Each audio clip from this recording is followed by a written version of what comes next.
Assalamu alaikum students, hopefully you will be fine. Students, today I am going to discuss about the ETA PST test past paper. So we have three number of questions. So we are going to start our first question, that is, which of the following is a binomial expression?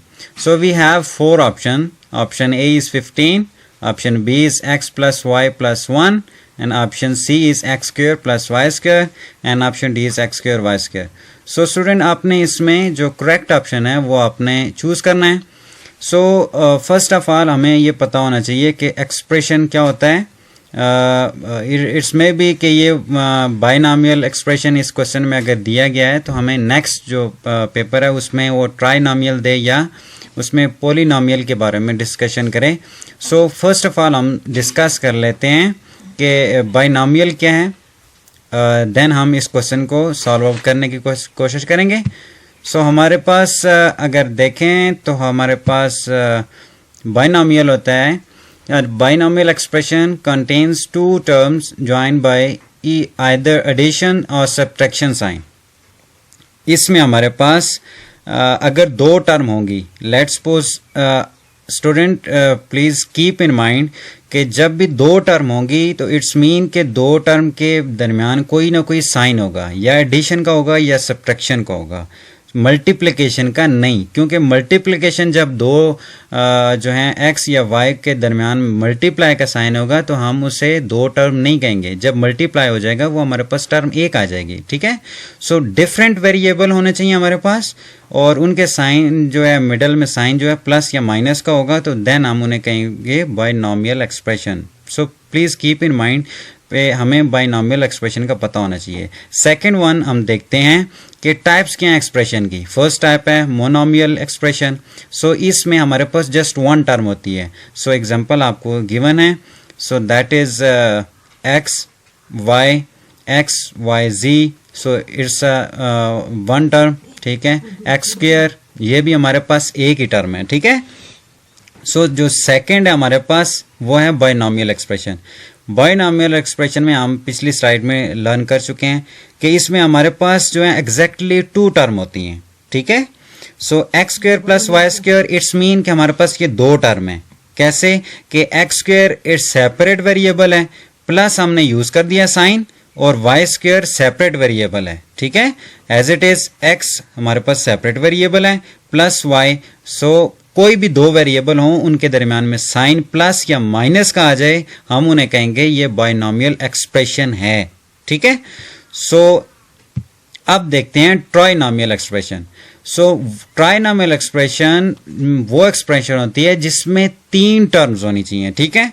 इसमें तीन variable हों और उन तीनों के दरमियान अगर sign plus minus का हो तो हम उन्हें कहेंगे ट्राइनॉमियल. एग्जाम्पल हमारे पास गिवन है X plus Y plus Z, ये हमारे पास एक ट्राइनॉमियल एक्सप्रेशन है.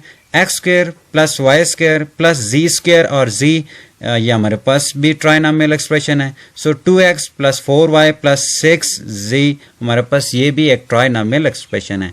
सो होपफुली आपको क्लियर हो गया होगा. सो हमें पहले पता होना चाहिए कि एक्सप्रेशन की जो टाइप्स हैं वो क्या हैं. देन मे बी वो नेक्स्ट जो पेपर है उसमें ये पूछ ले कि ट्राइनॉमियल एक्सप्रेशन क्या होता है. दैट्स वाई ये मैंने चीज़ें आपके साथ शेयर की हैं. सो हम अभी क्वेश्चन पे जाते हैं. उसमें होपफुली आपको क्लियर हो गया होगा which of the following is binomial expression. So student, हमने लर्न किया है कि बाइनॉमियल एक्सप्रेशन में हमारे पास क्या होता है, दो टर्म्स होती हैं. सो अगर फर्स्ट में देखें तो हमारे पास यहाँ पे 15 है. ठीक है. ये हमारे पास एक टर्म है. Then x plus Y plus Z. So हम इसे कह सकते हैं ट्राइनॉमियल, ये बाइनॉमियल नहीं है. सो C को देखते हैं X square plus Y square. So students, ये हमारे पास बाइनॉमियल एक्सप्रेशन है. We already discussed in previous slide. So हमारे पास जो डी ऑप्शन है उसमें X square Y square. So ये दोनों वेरिएबल हैं बट ये दोनों मल्टीप्लाई हो रहे हैं. मैंने पहले डिस्कस कर लिया है कि जब दोनों के दरमियान साइन प्लस या माइनस का होगा देन उसे हम बाइनॉमियल एक्सप्रेशन कह सकेंगे. So c is over right answer. ठीक है. सी हमारा राइट आंसर है, x square plus Y square. अब नेक्स्ट क्वेश्चन में हम डिस्कस कर रहे हैं कि each angle of rectangular pentagon is, ये कह रहा है कि पेंटागन का, ये पेंटागन एक रेगुलर फिगर है, ठीक है, इसकी 5 साइडें होती हैं। सो इसका एंगल क्या होता है? सो इसका एंगल डिस्कस करते हैं कि कैसे फाइंड किया जाता है। तो अगर हम देखें कि हमारे पास फर्स्ट फिगर है वो इक्विलेटरल ट्राइंगल है, इसकी 3 साइड्स होती हैं, मेंशन है 3 equal sides. So each angle is 60 degree, ठीक है, इसका 60 डिग्री का एंगल होता है हर एक एंगल। सो टोटल इसका 180 डिग्री होता है। Second one is over square figure. Square figure में हमारे पास 4 साइड्स होती हैं, इन्हें क्वाड्रिलेटरल भी कहते हैं हम। सो हमारे इसमें हमारे पास 90 डिग्री का हर एक एंगल होता है। Pentagon it's over required MCQs, ठीक है, इसमें हमारे पास 5 साइडें होती हैं और 108 डिग्री का एक हमारे पास एंगल होता है। देन हमारे पास है हेक्सागन, हेक्सा मीन 6, और 6 साइड्स हैं हमारे पास, इसमें हर जो साइड है उसका 120 डिग्री एंगल है। देन हमारे पास है हेप्टागन, 7 इक्वल साइड्स आती हैं, इसके ईच जो एंगल है वो 128.57 डिग्री होता है।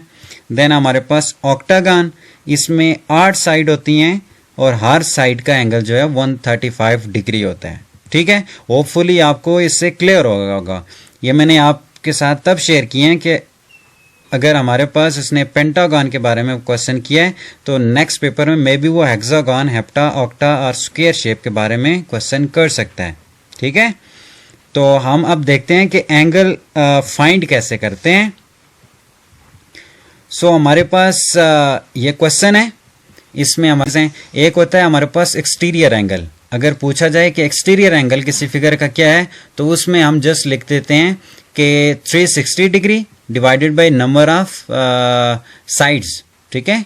एन का मतलब है नंबर ऑफ साइड्स, कितनी नंबर ऑफ साइड होगी हमारे पास एक्सटीरियर एंगल आ जाता है। यहाँ पे वो रेगुलर का पर या हर एंगल पूछ रहे हैं, तो इंटीरियर एंगल इट्स मीन वो हमसे पूछ रहे हैं। तो इंटीरियर एंगल में हमारे पास फार्मूला है n-2 multiply by 180 degree divided by n, ठीक है। सो क्वेश्चन जो था हमारे पास वो था पेंटागन के अकॉर्डिंग। सो पेंटागन की 5 साइडें हैं, मैंने यहाँ पे पुट किए हैं, ये मैंने सॉल्व किया है। 5 - 2 multiply by 180 divided by 2। So next one is 3, next step है हमारा 5 में से 2 हमने माइनस किए, 3 आ गया हमारे पास। 3 मल्टीप्लाई बाय 180 डिवाइडेड बाय 5। सो 3 को 180 से मल्टीप्लाई करें, हमारे पास आंसर आता है 540 डिवाइडेड बाय 5। सो हमारे पास आंसर आ गया 108 डिग्री, ठीक है। It's your right answer.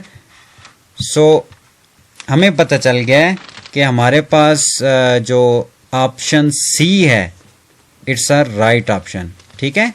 जो ऑप्शन सी है हमारे पास 108 डिग्री, या हमारे पास करेक्ट ऑप्शन है। सो अब प्रोसीड करते हैं क्वेश्चन नंबर 3 पे। That is in right angle triangle the angle opposite to the hypotenuse is measured. जो अपोजिट होता है हाइपोटेन्यूज साइड के एंगल, वो कौन सा होता है? सो हम इसे भी डिस्कस करेंगे। सो हमारे पास राइट एंगल ट्राइंगल की 2 बेसिक चीज़ें हैं। राइट एंगल ट्राइंगल एक टाइप है ट्राइंगल की जिसका जो एक एंगल है वो मस्ट बी 90 डिग्री होगा। दैट्स वाई हम उसे कह सकेंगे वो राइट एंगल ट्राइंगल है। दूसरी चीज़, जो अदर 2 हमारे पास उसके एंगल होंगे वो उनका अगर सम लेंगे तो हमारे पास स्टूडेंट वो 90 डिग्री का आएगा।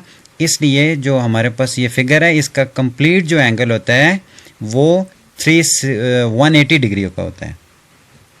इसका कंप्लीट जो एंगल है वो हमारे पास ट्राइंगल का वो 180 डिग्री होता है, 90 degree plus 90 degree. So question हमारे से पूछा गया था कि अपोजिट साइड हाइपोटेन्यूज की जो अपोजिट साइड है उसका एंगल कितने का होता है। तो यहाँ पे ये हाइपोटेन्यूज साइड है, ये परपेंडिकुलर है, ठीक है, और ये हमारे पास बेस है, मैंने फिगर में शो की हुई है। सो ये हमारे पास 90 डिग्री एंगल है, इट्स मीन कि हाइपोटेन्यूज के अपोजिट साइड पे है, ठीक है। सो हमारे पास जो करेक्ट ऑप्शन है वो है हमारे पास ए ऑप्शन, ठीक है, हमारे पास करेक्ट है, that is 90 degree. So student, next भी MCQs हम इंशाल्लाह कुछ ही टाइम के अंदर हम अपलोड करने जा रहे हैं। So please stay tune with us and subscribe my channel Marwan educational academy for more informative videos. Thank you, अल्लाह हाफिज़।